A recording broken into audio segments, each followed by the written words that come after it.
नमस्कार, मैं हूं अमित और आप देख रहे हैं हरियाणा का रिपोर्टर और नरवाना का स्पेशल बुलेटिन शहरनामा। पेश है आज की खबरें। विपक्ष के नेता भूपेंद्र सिंह हुड्डा ने विधानसभा का विशेष सत्र बुलाने की मांग की। उन्होंने रोहतक में आज पत्रकारों से बातचीत करते हुए कहा कि सरकार अपना विश्वास खो चुकी है। प्रदेश के पूर्व मुख्यमंत्री भूपेंद्र सिंह हुड्डा ने हरियाणा विधानसभा का विशेष सत्र बुलाने की मांग की। उन्होंने कहा कि विशेष सत्र के दौरान सरकार के खिलाफ अविश्वास प्रस्ताव लाएंगे। हुड्डा वीरवार को रोहतक में अपने आवास पर कार्यकर्ताओं से मुलाकात के बाद पत्रकारों से बातचीत कर रहे थे। उन्होंने कहा कि राज्य सरकार लोगों और विधायकों का विश्वास खो चुकी है, इसलिए भाजपा को सत्ता में रहने का अधिकार नहीं। विधानसभा स्पेशल इमरजेंट सेशन बुलाने के लिए आग्रह किया हमने गवर्नर साहब को कि तुरंत सेशन बुलाएं, क्योंकि ये कृषि कानूनों की और एक कानून व्यवस्था, बेरोजगारी इतने प्रदेश में हो गया, हर आदमी अपने आप को सुरक्षित महसूस कर रहा है, उसके लिए बुलाएं ताकि हम अविश्वास पत्र लेके आएंगे इस सरकार के खिलाफ। ये सरकार लोगों का विश्वास खो चुकी है, विधायकों का विश्वास खो चुकी है। वहीं कुछ जेजेपी के विधायकों ने किसानों का समर्थन किया खुला। विधायकों का समर्थन हो चुके, दो तो इंडिपेंडेंट थे जिन्होंने समर्थन विड्रॉ कर लिया, बाकी रोज जेजेपी के बयान आते हैं।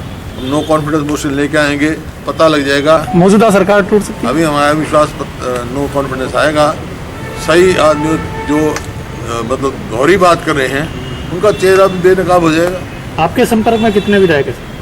ये आपको बताने की जरूरत नहीं है। किसान आंदोलन का जिक्र करते हुए पूर्व मुख्यमंत्री ने कहा कि केंद्र सरकार को किसान को न्यूनतम समर्थन मूल्य की गारंटी देनी चाहिए और न्यूनतम समर्थन मूल्य न देने पर सजा का प्रावधान होना चाहिए। पूर्व मुख्यमंत्री ने प्रदेश के कृषि मंत्री जेपी दलाल के किसान आंदोलन के बारे में दिए गए बयान की आलोचना की। दिल्ली में बैठ जाते धरने पे सभी उनको विधायक धरने पे बैठे, धरने पे बोलने दिया। किसानों ने कहा भाई राजनीति करना भी नहीं है, कोई राजनीतिक दल लीड नहीं कर रहा है, उसको किसान लीड कर रहे हैं, बाकी हम समर्थन दे रहे हैं। अबे चौटाला तो राजनीति की बात करते हैं, ये राजनीति का समय नहीं है, ये किसानों को समर्थन देने का समय है। वहीं कृषि मंत्री हैं जेपी दलाल, उनका कहना है कि चाइना पाकिस्तान इस तरह की सट्टेबाजी शक्तियों का साथ, ये उसका गैर जिम्मेवार बयान है।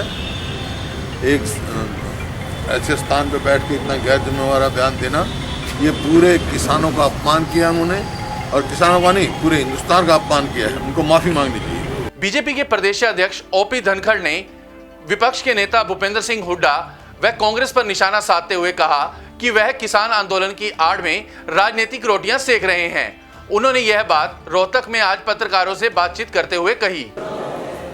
भाजपा प्रदेश अध्यक्ष ओम प्रकाश धनखड़ ने वीरवार को रोहतक में भाजपा की प्रशिक्षण बैठक में शिरकत की। भाजपा 300 मंडलों के जरिए 30,000 कार्यकर्ताओं को प्रशिक्षित करेगी। 6 लोगों को आज हर जिले की ड्यूटी देकर यहाँ से भेज रहे हैं। इससे जहाँ चुनाव नहीं है वहाँ हमने तारीख दी है 1 जनवरी तक, और जहाँ चुनाव हैं उन जिलों को 15 जनवरी तक वो अपना प्रशिक्षण का काम पूरा कर लें। उसकी तैयारी की आज बैठक है। शाम को भी एक बैठक है जिसमें चुनाव की तैयारियाँ जो चल रही हैं उसकी समीक्षा करेंगे, और जेजेपी के साथ भी एक बैठक है तालमेल। जेजेपी किस तरह की बैठक में आवश्यकता क्या पड़ेगी? दोनों ने मिलकर चुनाव लड़ना है, तो तालमेल के विषय को लेकर मिलकर बैठे। में पत्रकारों से बातचीत करते हुए ओपी धनखड़ ने किसान आंदोलन पर प्रतिक्रिया दी और विपक्ष पर राजनीतिक रोटियां सेकने का आरोप लगाया। उन्होंने पूर्व सीएम भूपेंद्र सिंह हुड्डा को भी निशाने पर लिया। भाजपा प्रदेशाध्यक्ष ने आंदोलन की मंशा पर ही सवाल उठाए। सरकार ने बहुत खुले मन से जितने भी सुझाव दिए वो सारे के सारे स्वीकार कर लिए, और एक तरह से अब सुझाव स्वीकार करने के लिए तो ऐसी स्थिति हो गई है कि कोई भी राज्य अपनी मर्जी से एक तरह से इनको लागू कर सकता है। मतलब पूरी आज़ादी, पहले भी आज़ादी व्यक्तिगत आज़ादी थी कि मैं मंडी में बेचूं या बाहर बेचूं, कोई मेरे पे बंदिश नहीं थी। इसी प्रकार से मैं कोई कंट्रैक्ट खेती नहीं करूं या करूं, ये भी मुझे आज़ादी थी। लेकिन अब किस राज्य सरकार ने कैसे लागू करना, एक तरह से बाहर की मंडियों को, प्राइवेट मंडियों को किस प्रकार से नियमित करना, ये अधिकार राज्य सरकारों को देने की बात किसानों की बातचीत में सरकार ने कह दी है। तो एक तरह से इस एक बात के बाद तो ऐसा लगता है कि सारा का सारा इम्प्लीमेंटेशन राज्य सरकारों पर ही आ गया है। और पंजाब ने तो पहले ही कह दिया था हम लागू नहीं कर रहे, और पंजाब ने तो एमएसपी गारंटी वाली विषय भी कह दी थी, तो मुझे पंजाब के आंदोलन का तो तर्क ही समझ में नहीं आ रहा, क्योंकि दोनों बात पहले आप भी समझिए ना। ये आपने भी मीडिया में सुना, आपने भी देखा, मैंने भी देखा कि पंजाब के मुख्यमंत्री पहले कह चुके हैं हमारे यहाँ लागू नहीं करेंगे, कह चुके हैं ना, आपने भी मीडिया में चलाया। फिर उन्होंने एक कानून भी पास किया एमएसपी के लिए, तो उसके बाद पंजाब की तो ज़रूरत ही नहीं बची थी। तो उसके बावजूद भी केंद्र सरकार को जितने सुझाव किसान जत्थेबंदियों ने दिए हैं, किसान यूनियनों ने दिए हैं, वो सारे के सारे सुझाव स्वीकार करने की बात केंद्र सरकार ने कही है। हम सब सुधार कर देंगे आंदोलन इसके बाद किसी आंदोलन की ज़रूरत मुझे लगता नहीं। जब सारी बातें आपकी मानी जा रही हैं, स्वीकार की जा रही हैं, फिर आंदोलन क्यों? ये सवाल अब मीडिया को भी पूछना चाहिए। अच्छा, आज हुड्डा ने रोहतक में तो उन्होंने विशेष सत्र बुलाने की मांग की, विधानसभा कहा है कि विश्वास हो चुकी है सरकार, जनता का भी और विधायकों का। ऐसा है कि हुड्डा साहब को रोज़ लगता है कभी जाके वहाँ हुड्डा का बेटा जो है वो चढ़े तवे पे रोटियाँ सेकता है, राजनीतिक रोटियाँ रोज़ जल जाती हैं। कभी शैलजा जा रही है वहाँ, ये चढ़े तवे पर रोटियां सेकने वाले हैं। शैलजा ने तो वहाँ कह भी दिया था कि भी किसानों को कंधे मिले तो उन पर रख के बंदूक क्यों नहीं चलाएं। जब वो ज्ञापन देकर आए थे गवर्नर साहब के यहाँ, मीडिया के लोगों ने सवाल पूछा था भी किसानों के कंधों पर आप क्यों ये बंदूक चला रहे हो, बोला कंधे मिले हैं। तो ये इनका लक्ष्य है कि किस प्रकार से सत्ता हथियाएँ मिल जाए। लेकिन ऐसा कोई कारण नहीं है। हरियाणा सरकार पूरी तरह से मजबूत है और पूरी तरह से इनकी चालों को, जिस प्रकार से ये किसान आंदोलन में जाके घुसने की कोशिश कर रहे थे, इनको भगाया भी, इनके कंबल भी फेंके कई जगह, वो भी आपके सामने दृश्य हैं। तो ये उसमें घुस के राजनीतिक अस्थिरता उत्पन्न करना, ये इनकी मंशा है। लेकिन हरियाणा सरकार पूरी तरह से स्थिर है, उसमें कोई भी किसी भी प्रकार का कारण नहीं है। सत्र अपने समय पर शीतकालीन सत्र होगा, ये बाजू हमारे आजमाए हुए हैं। झज्जर के सेक्टर 9 के नजदीक बनी कॉलोनी में आज हुड्डा प्रशासन द्वारा अवैध निर्माणों को गिराया गया। इस दौरान उन्हें लोगों के भारी विरोध का भी सामना करना पड़ा।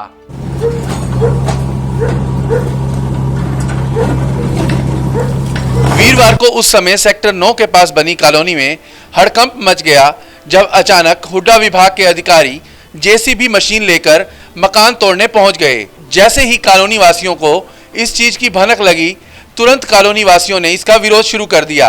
विरोध के बावजूद भी लगातार हुड्डा विभाग के अधिकारी कॉलोनी में बने मकानों जेसीबी मशीन के माध्यम से तोड़फोड़ करने लगे, जिसके बाद गुस्साए कॉलोनी वासियों ने झज्जर बहादुरगढ़ मार्ग पर जाम कर दिया। जाम की सूचना मिलने पर स्थानीय पुलिस मौके पर पहुंची। पुलिस ने कॉलोनी वासियों को समझा बुझाकर जाम खुलवाया। हालांकि इस दौरान हुड्डा विभाग का पंजा चलता रहा। विभाग ने विरोध के दौरान ही 3 मकान ढहा दिए। कॉलोनी वासियों का कहना है कि वह पिछले 30 से 35 साल से यहां रह रहे हैं। अब अचानक से विभाग की तरफ से 1 सप्ताह पहले ही नोटिस दिया गया। अब कॉलोनी में बने मकानों पर पीला पंजा चल गया। उनका कहना है कि विभाग से कुछ समय भी मांगा गया था, लेकिन विभाग के अधिकारियों ने उनकी एक ना सुनी और बने मकानों पर तोड़फोड़ शुरू कर दी। दूसरी तरफ विभाग के अधिकारियों का कहना है कि विभाग के आदेशानुसार ही यह कार्रवाई की गई थी। कई मकान अवैध रूप से बने हुए थे जो पास में लगते सेक्टर 9 में ही शामिल हैं। पहले भी कई बार इसको लेकर नोटिस दिया गया।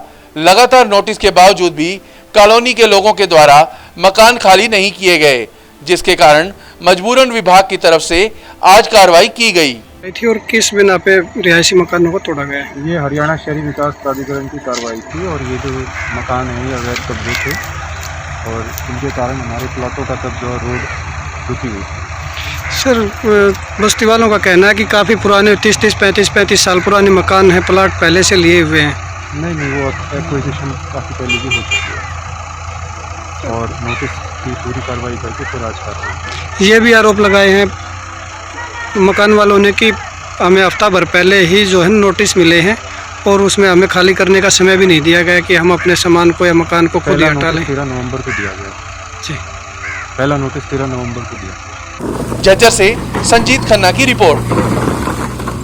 नरवाना के गांव उजाना निवासी मृतक किसान किताब सिंह चहल, जिसकी मृत्यु भारत बंद के दौरान हृदय गति रुक जाने से हो गई थी, उनके गांव के लोगों ने सरकारी सहायता देने की मांग की है। भारत बंद के दौरान किसान आंदोलन के दौरान बिल्कुल शांति प्रिय धरना चला हुआ था। उसमें हमारे गांव से किताब सिंह चहल, जो वहां पे एकदम हृदय गति रुकने की वजह से उनकी मौत हो गई, और सारे किसान, पूरा नरवाना उझाना ब्लॉक सदमे में है किसान की मौत को लेके। हमारा किसान शहीद हुआ, उसका हमें दुख है, और हम प्रशासन से मांग करते हैं सभी किसान साथी कि उसके परिवार को, एक लड़के को रोज़गार दिया जाए और परिवार की आर्थिक सहायता की जाए। घर में कमाने वाला, कार्य करने वाला वही एक आदमी था, और किसान आंदोलन को लेकर वो लगभग 3 महीने से पूरा सक्रिय आदमी था। कितनी की एज थी लगभग? किताब सिंह चहल की लगभग 60 साल की एज थी। तो हरियाणा के रिपोर्टर में आज के लिए बस इतना ही। लेटेस्ट अपडेट्स के लिए आप हमारा फेसबुक पेज हरियाणा का रिपोर्टर व यूट्यूब चैनल हरियाणा का रिपोर्टर लाइक, शेयर व सब्सक्राइब कर सकते हैं। नमस्कार।